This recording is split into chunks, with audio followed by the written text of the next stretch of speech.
Welcome to Engaging with Self-Ligation, a series of short modules where topics surrounding self-ligation will be discussed.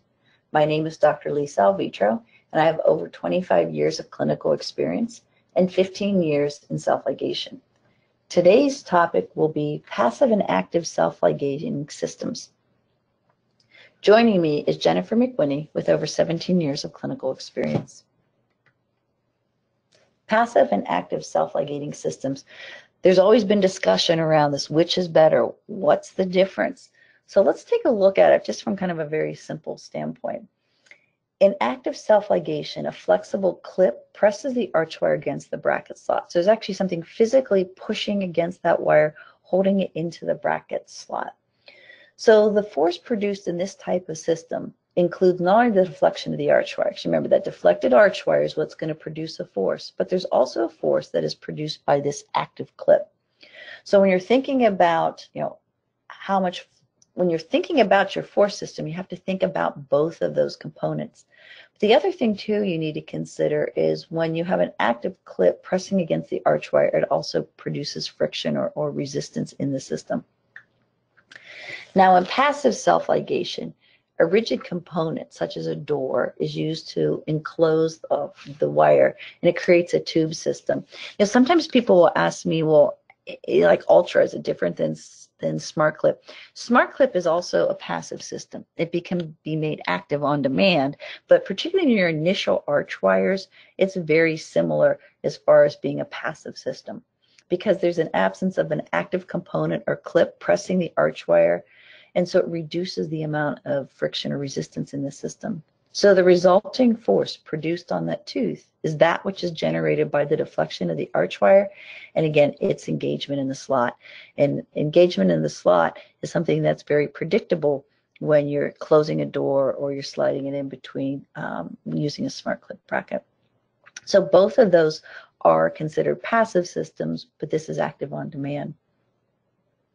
Now, the thing you need to think about too when you're selecting your system, do you want active, do you want passive? And people can argue both sides, but what I like about a passive system is I can add the resistance when I want to. If I have an active system, that clip is always pushing against the wire from the beginning till the end. And you'll find throughout treatment, there's certain phases where you want passive self-ligation, and then there's certain parts where you're going to want stabilization, you're going to want to be friction. Friction kind of has a bad name in orthodontics, but sometimes it's your friend because you may want resistance or friction in one arch. Say if you're trying to correct a midline and you want to hold one midline, like say like a maxillary midline. If you add some resistance to that system, which is very simple to do when we're using our Ultra or Smart Clip bracket, because we can simply add ties. So if we take a look at this example here, obviously in the beginning, self-ligation, passive self-ligation really has an advantage when it's coming to alignment and also then arch development. Why would we want to add resistance? A lot of times I'm thinking resistance in the lower arch during class 2, because one of the side effects of any of our class 2 mechanics is proclination of lower incisors. And that's something we need to control if we want to optimize the treatment result or the effect on mandibular projection. So to control those incisors, yet we'll cinch that lower arch and cinch it very tightly. You can add some resistance by simply adding color ties. And we can add either chains or individual ties. And with the tie wings that are available, we can add that easily. So one of the things when you're looking at a passive system, I think you have to look and see, is there the opportunity to add resistance later as we proceed through treatment? And here's kind of an example where obviously it's our initial bonding. Here we are as we're starting to level. And I think what's really fascinating too, from here to here, we didn't use any elastics. She didn't have any intraoral elastics. We just allowed that wire to express its deflection. But now when we got to this point, I really liked where her maxillary midline was on. I liked the incisor position.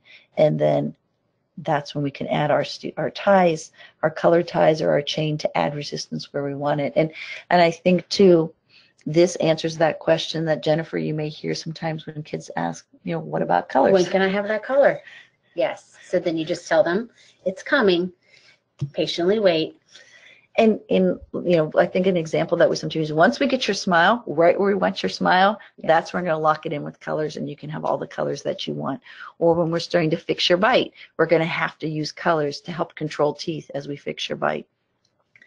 So today's topic was passive and self-ligating systems. There's other topics that are available as part of this series.